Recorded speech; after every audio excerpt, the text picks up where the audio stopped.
Welcome back class 11th students. Today in chapter set we will take the last exercise, that is miscellaneous students. So in the miscellaneous just taking the first question. In the first question, as you may see in your book, आपको 4 sets दिए गए हैं ABCD. जो set A दिया गया है it is in set builder form. जो set builder form में सेट A दिया गया है वो लिखा हुआ है as you may see here, x such that x belong to real number, satisfy x square minus 8x plus 12. तो 8x square minus 8x plus 12 आपके पास एक क्वाड्रेटिक इक्वेशन है. इसको हमने सॉल्व किया है तो x की 2 वैल्यूज आई हैं 2 और 6, as I have written here. Set B is given. इसके अंदर 3 एलिमेंट्स हैं 2 4 6. इसके बाद जो सेट C है इसके अंदर 2 4 6 8 और इनफाइनाइट सेट है. उसके बाद डॉट डॉट डॉट करके बहुत सारा ये आगे तक जा रहा है. उसके बाद जो सेट D है इसके अंदर सिर्फ एक ही एलिमेंट है, एज यू मे सी 6. अब क्वेश्चन ये है कि कह रहे हैं कि कौन सा किसका सबसेट है. So in this question it is written, वो कह रहे हैं कि decide among the following, as you may see in your book, the following set which set are subset of one of the other. So आप इसमें सबसे छोटा आप सेट देख रहे हैं तो डी आपके पास सबसे छोटा सेट है, और फिर उससे बड़ा कौन सा सेट हुआ A, जो सेट बिल्डर फॉर्म में है और आपने उसको रोस्टर फॉर्म में ले आए हैं. सो D is the subset of A. D ये सबसेट का साइन है. D is the subset of A and A आपके पास है 2 6. उससे बड़ा सेट है आपके पास 2 4 6. तो A is the subset of B. Then you will write, और सबसे बड़ा सेट इससे B से भी बड़ा सेट कौन सा है C, जो इनफाइनाइट सेट है जिसमें 2 4 6 8 इनफाइनाइट एलिमेंट्स हैं. तो लास्ट में अपने B is the subset of C. So D is the subset of A is the subset of B is the subset of C is the answer of this question number 1. उसके बाद students इस miscellaneous exercise में just we are taking the good question जो आपके exam में आएंगे, वो वाले क्वेश्चन हम ले रहे हैं. So just come on the third question. Third question में आपको दिया गया है, just I am reading, let ABC be the sets. ABC आपको 3 सेट दिए गए हैं और लिखा हुआ है A union B is equal to A union C. As you may see here, मैंने यहां लिख दिया है A union B is equal to A union C. और दिया गया है A intersection B is equal to A intersection C. ये आपको गिवन है और उसके बिहाफ पे आपको प्रूव करना है कि B को आप प्रूव करिए वो C के इक्वल है. तो सेट B को आप लिख सकते हैं B intersection A union B. अब कहेंगे कैसे लिख सकते हैं. अगर आपको मैं रफली एक वेन डायग्राम बना के दिखाऊं, ये सेट A है और ये सेट B है, तो A यूनियन B तो ये पूरा का पूरा सेट होगा ना. तो इस पूरे के पूरे सेट में जो A और B को कंबाइन करके बनाया गया है ये है हमारे पास A यूनियन B. और इसका इंटरसेक्शन में आप क्या करते हैं, कॉमन एलिमेंट लेते हैं वो B के साथ. तो आप देख रहे हैं तो B ही पार्ट कॉमन है. So that's why you will take B को आप लिख सकते हैं B intersection A intersection B. So this is the process. इस तरह से आप उस चीज को समझ सकते हो, लिख सकते हो. Then after come to the other part. उसके बाद आगे आप देखिए ये इंटरसेक्शन हमने डिस्ट्रीब्यूट कर दिया है. Just we are using distributive. उससे पहले हमने A यूनियन B को A यूनियन C के इक्वल दिया हुआ है क्योंकि इसका यूज कर लिया है. सो A यूनियन B की जगह हमने A यूनियन C यहां पे रिप्लेस कर दिया है. फिर हमने इंटरसेक्शन को डिस्ट्रीब्यूट कर दिया है over intersection. Sorry, it is intersection, it is union. तो इंटरसेक्शन को ओवर यूनियन हमने डिस्ट्रीब्यूट किया है. सो just you will use distributive property.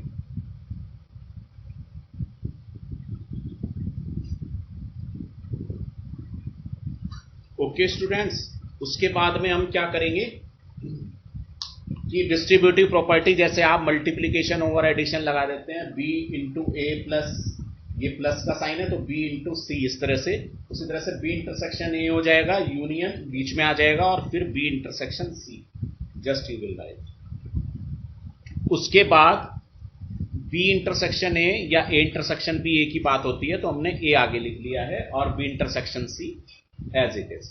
अब हमने यहाँ पे डिस्ट्रीब्यूटिव प्रॉपर्टी उल्टी लगा दी है, यानी कि इसको आप, क्योंकि आप देख रहे हैं यहाँ A इंटरसेक्शन B है तो हम इसको A इंटरसेक्शन C भी लिख सकते हैं, एज यू मे राइट इससे क्या फायदा हुआ, डिस्ट्रीब्यूशन प्रॉपर्टी अभी हम थोड़ी देर में लगाएंगे। सबसे पहले हमने क्या किया है, इंटरसेक्शन बी को इंटरसेक्शन सी लिख लिया है एज इट इज गिवन। इसका फायदा उठाया है जो हमें गिवन है।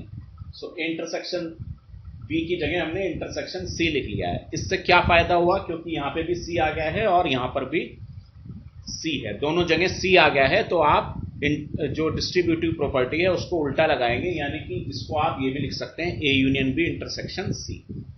उसके बाद ए यूनियन बी को फिर आप ए यूनियन सी लिख सकते हैं। तो जैसा भी मैंने वेन डायग्राम बना के आपको बताया था कि ए यूनियन सी आपके पास ए और सी दोनों ही सेट्स हैं, और उसका जो इंटरसेक्शन पार्ट है सी, तो इन दोनों का अगर आप इंटरसेक्शन लेंगे ए यूनियन सी और इंटरसेक्शन सी का, तो उसमें C is the most common part. तो ये आपने प्रूव कर लिया है B is equal to C, so you will write LHS is equal to RHS। So students, in this manner आप और क्वेश्चंस भी इसके कर सकते हैं। Now after this, third question के बाद जो अच्छा क्वेश्चन है, that is we are taking the fifth question. As you may see here in the fifth question, वो कह रहे हैं A is the subset of B. ये आपको गिवन है कि ए बी का सबसेट है, और वो कह रहे हैं C minus B is the, show करना है C minus B is subset of C minus A. ये आपको प्रूव करना है। So students, as you may see here, यहां पे आपने लिख लिया let X belong to C minus B. X यहां पे आपके पास कोई एक एलिमेंट है जो सी माइनस बी को इंडिकेट कर रहा है, सी माइनस बी के अंदर है। तो इसको आप ऐसे भी लिख सकते हैं, as you may see here x belong to C and x does not belong to B। क्योंकि माइनस बी लिखा हुआ है, उसको आप x does not belong to B भी लिख सकते हैं, एज यू मे सी। क्योंकि ये B का सबसेट है, तो आप इसको x does not belong to A भी लिख सकते हैं। ये एज इट इज रहेगा, and x does not belong to A। इसको आप C माइनस A भी लिख सकते हैं, एंड की जगह minus, so x does not x belong to C minus A। इसका मतलब ये हो गया कि C minus B is the subset of C minus A. जो C माइनस बी था आपके पास, वो C माइनस ए में कन्वर्ट हो गया है। तो ये क्या शो कर रहा है कि C minus B is the subset of C minus A. So it was the fifth question. उसके बाद सिक्स सेवेंथ क्वेश्चन दोनों सेम है, तो मैं सेवेंथ क्वेश्चन कर रहा हूं। तो इसमें कहा गया है, इज इट ट्रू, क्या ये सही है कि that for any sets A and B, A और बी के दो सेट्स के लिए power set of A union power set of B हमारे पास इक्वल है power set of A union B के। Justify your answer. तो हम क्या करेंगे, इसमें आप कुछ एग्जांपल्स लेंगे। तो as you may see here, मैंने सेट ए लिया है और सेट बी लिया है, और फिर उसका यूनियन निकाला है, फिर उसके पावर सेट्स बनाए हैं। तो as you may see here, इसका आंसर है no. Power set of A union power set of B equal नहीं होगा power set of A union B के। So as you may see here, let करके set A को आपने 3 ले लिया है और सेट बी को हमने 4 ले लिया है। तो ए और बी का आप यूनियन करेंगे, यूनियन में जो कॉमन एलिमेंट्स हैं वो भी आते हैं, जो नॉन कॉमन है वो भी आते हैं। तो इसमें कुछ भी कॉमन नहीं है 3 4 में, तो ए यूनियन बी आपके पास 3 4 आ गया है, as you may see here. उसके बाद पावर सेट ऑफ ए कैसे बनाते हैं, आप क्या करते हैं, पावर सेट ऑफ ए क्या है, किसी भी सबसेट्स का सेट बनाना। तो सबसे पहले कोई भी सेट का आपको पावर सेट निकालना है, सबसे पहले उसके सबसेट बनाइए। तो ए के जो सबसेट आएंगे वो 5 और 3 आएगा। ओके, ये 5 और 3 आपके पास जो आ गया है,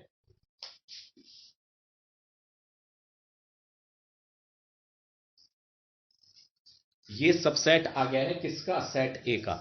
अब आपको इसका पावर सेट ए बनाना है, तो ये पावर सेट ऑफ ए क्या बन जाएगा, इसको ही हम ब्रेसिस साइन में रख लेंगे। इट मींस जो सबसेट्स है उनका ही सेट बना लेंगे, सबसेट्स के सेट को ही पावर सेट बोलते हैं। सो दिस इज 5 एंड 3, जो हमने 3 लिखा है, 3 की जगह मैंने ए लिख दिया है। So 5 A is the power set of A. इसी तरह से पावर सेट ऑफ बी आपके पास हो जाएगा 5 एंड बी, क्योंकि सेट बी में भी ए की एलिमेंट है, दैट इज 4। तो 5 और 4 इसका पावर सेट ऑफ ए हो जाएगा। अब आप power set of A union B लिखेंगे। ए यूनियन बी के अंदर हमारे पास 2 एलिमेंट्स हैं 3 एंड 4। तो 3 और 4 को आप सबसेट लेंगे तो उसका जो आपके पास सबसेट आ जाएगा 5 3 4 3 4। तो हमारे पास 5 3 4 और 3 4 ये हमने लिख लिया है, फिर उसके ऊपर ब्रेसेस का साइन लगा लिया है, यानी कि सबसेट्स का ही सेट बना दिया है। तो ये power set of A union B आ गया है। तो power set of A union B हमारे पास आ गया है 5, और ये जो आपके पास आया है ब्रेसेस के अंदर 3, इसकी जगह सेट ए लिख लिया, ब्रेसेस 4 की जगह बी लिख लिया, और इसकी जगह जो ब्रेसेस के अंदर 3 4 है ए यूनियन बी का वैल्यू है। तो power set of A power set of B का अगर आप यूनियन लें तो वो 5 ए और बी आएगा, which is not equal to power set of A union B, क्योंकि इसके अंदर 5 ए बी तो आ रहा है लेकिन ए यूनियन बी नहीं आएगा power set of A union P B के अंदर। So that's why they are not equal. So just you will write no, they are not equal.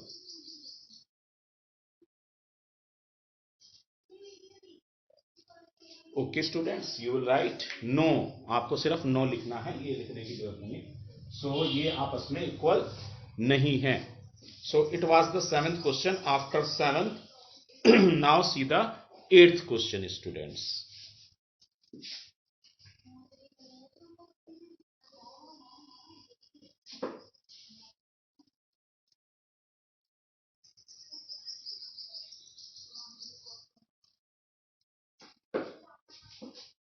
In the 8th question बेटा उसके अंदर दो पार्ट्स हैं, कह रहे हैं show that for any sets A and B, A और B आपके पास दो सेट्स गिवन हैं, और वो कह रहे हैं show that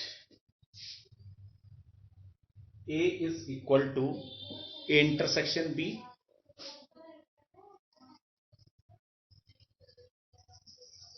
union A minus B, ये आपको प्रूव करना है। और इसी तरह से चलिए पहले इसको ही करते हैं, it is the first part. तो आपने लेफ्ट हैंड साइड लिया एलएचएस, ए को आप क्या लिख सकते हैं, क्वेश्चन ही आया है, ए को आप लिख सकते हैं A intersection universal set. Universal set जो आपको रेक्टेंगल के अंदर बताया था उसका और ए का इंटरसेक्शन लेंगे यानी कॉमन लेंगे तो सेट ए ही आएगा। अब इस यूनिवर्सल सेट को आप क्या लिख सकते हैं, इस यूनिवर्सल सेट को आप लिख सकते हैं बी यूनियन बी डैश। अब कहेंगे ये यूनियन बी डैश क्या है, बी डैश आपके पास बी का मतलब है सेट बी और बी डैश का मतलब है नॉट बी। तो अगर मैं एक यूनिवर्सल सेट बनाता हूं यहां रफली, ये इसके अंदर सेट बी है, बी डैश कौन सा हुआ, जो इसके बाहर वाला पोर्शन हुआ जिसको हम कॉम्प्लीमेंट ऑफ बी कहेंगे, इट इज बी डैश। तो बी डैश और इस बी का यूनियन आप लिखते हैं तो ये पूरा का पूरा यूनिवर्सल सेट ही बन जाता है एज यू मे सी। इसको आप डिस्ट्रीब्यूट कर दें, you may use the distributive property, you may write now A intersection B union A intersection B dash. Okay students, अब इंटरसेक्शन बी आपके पास आ गया है जो राइट साइड में है, ये एज इट इज आप लिख देंगे। Then union intersection B dash की जगह आप लिख सकते हैं A minus B. So it is the proof of the first part, 8th question first part का ये प्रूफ हो गया है। इसी तरह से आप सेकंड पार्ट भी कर सकते हैं। The second part is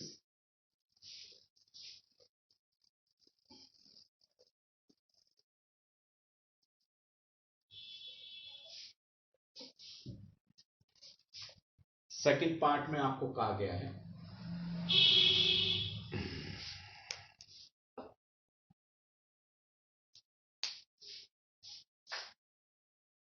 that is A union B minus A, that is equal to A union. इस तरह से आप इसको कर सकते हैं।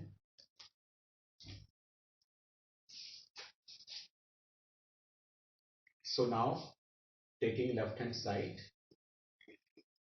इट इज, आप इसको लिख सकते हैं A union B minus A.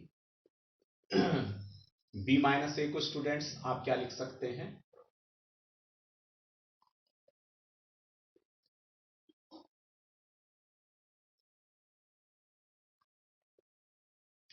B minus A को आप लिख सकते हैं बी माइनस की जगह इंटरसेक्शन ए डैश, जैसा आपने यहां लिखा है ए इंटरसेक्शन बी डैश को ए माइनस बी लिख दिया है, ऐसे ही इस माइनस को इस तरह से आप लिख सकते हैं। उसके बाद आप डिस्ट्रीब्यूटिव प्रॉपर्टी लेंगे ए यूनियन बी,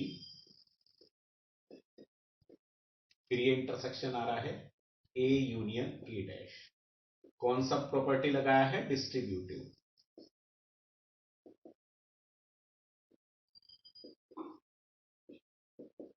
डिस्ट्रीब्यूटिव प्रॉपर्टी आपने यूज किया है, तो A union B as it is आप लिखा रहने देंगे। इंटरसेक्शन ए और ए डैश का आपके पास यूनियन क्या होगा? सो बी यूनियन बी डैश का जैसे आपके पास यूनिवर्सल सेट आया था, इसी तरह से ए यूनियन ए डैश का वैल्यू भी यूनिवर्सल सेट हो जाएगा। Okay, it is universal set.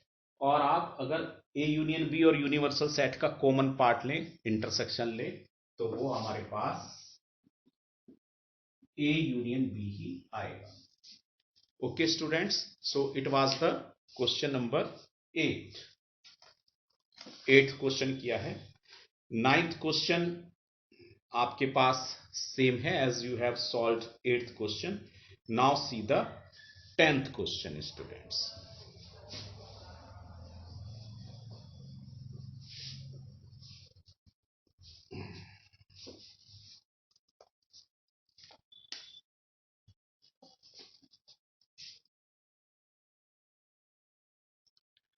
10th question में स्टूडेंट्स उन्होंने कहा है शो दैट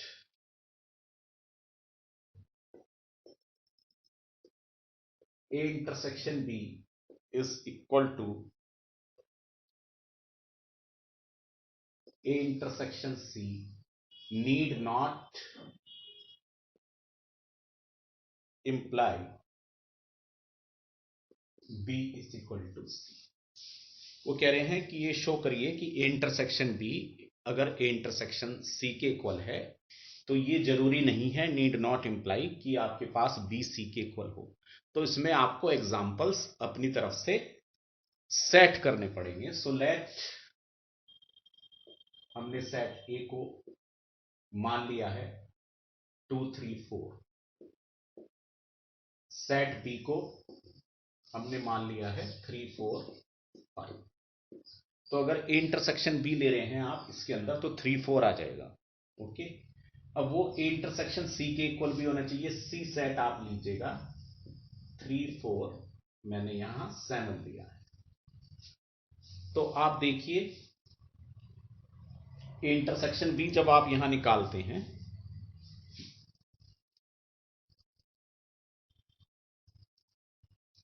तो आप देखते हैं ए इंटरसेक्शन बी हमारे पास है 3 4 के इक्वल, कॉमन एलिमेंट आप लेते हैं। ठीक है, इसी तरह से ए इंटरसेक्शन सी निकालते हैं, तो ए इंटरसेक्शन सी में भी 3 4 यहां पे आ रहा है और 3 4 यहां पे आ रहा है। ये भी आपके पास इस वाली कंडीशन को फॉलो कर रहे हैं, दे आर, वो आपस में इक्वल हैं, ए इंटरसेक्शन बी और A intersection C. But B is not equal to C. अब कहेंगे बी सी के इक्वल क्यों नहीं है? बी आपके पास आ रहा है 3 4 5 और सी आ रहा है 3 4 7। ये इक्वल इसलिए नहीं है क्योंकि इसमें एलिमेंट्स आपके पास सेम नहीं है, ये 5 है और यहां डिफरेंट एलिमेंट है, that is 7। So it is the proof of question number 10th.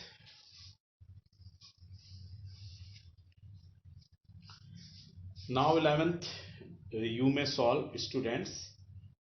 Now come to the question number 12 students.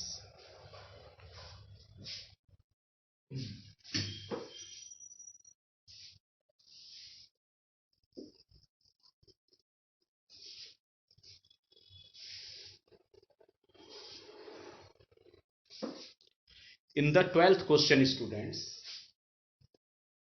वो कह रहे हैं find set A and B such as A intersection B, comma B intersection C and A intersection C are non empty set. इस तरह से आपको एक set बनाने हैं कि उनका इंटरसेक्शन नॉन एम्प्टी, यानी कुछ ना कुछ उसमें एलिमेंट जरूर हो, बट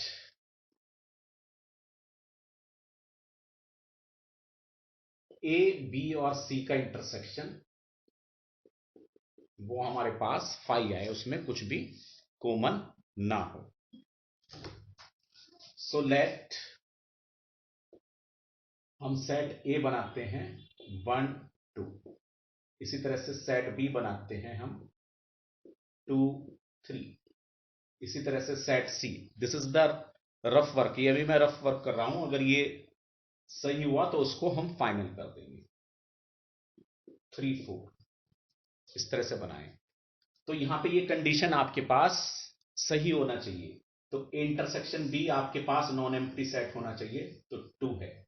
यस, ये नॉन एम्प्टी सेट है क्योंकि ये 5 नहीं आ रहा है। इसी तरह से B intersection C, B intersection C, इन दोनों में क्या कॉमन है? 3 कॉमन है, just you will write 3। Okay, non empty set है। ओके, इसी तरह से आप ए इंटरसेक्शन सी लीजिए।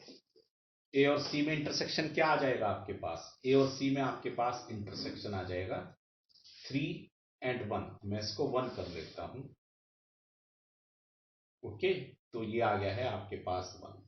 तो आप देख रहे हैं तीनों ही आपके पास जो सेट्स हैं वो हमारे पास नॉन एम्प्टी सेट हैं। लेकिन अगर हम तीनों का ही इंटरसेक्शन ले, A intersection B intersection C, जो तीनों में ही कॉमन है, 2 तो कॉमन है लेकिन वो सिर्फ ए बी में है। इसी तरह से 3 कॉमन है लेकिन वो सिर्फ बी और सी में है, और 1 कॉमन है वो सिर्फ ए और सी में है। तो ऐसा कोई भी एलिमेंट नहीं है जो तीनों ही सेट्स में आ रहा हो, जो ए में भी आ रहा हो, बी में भी आ रहा हो और सी में भी आ रहा हो।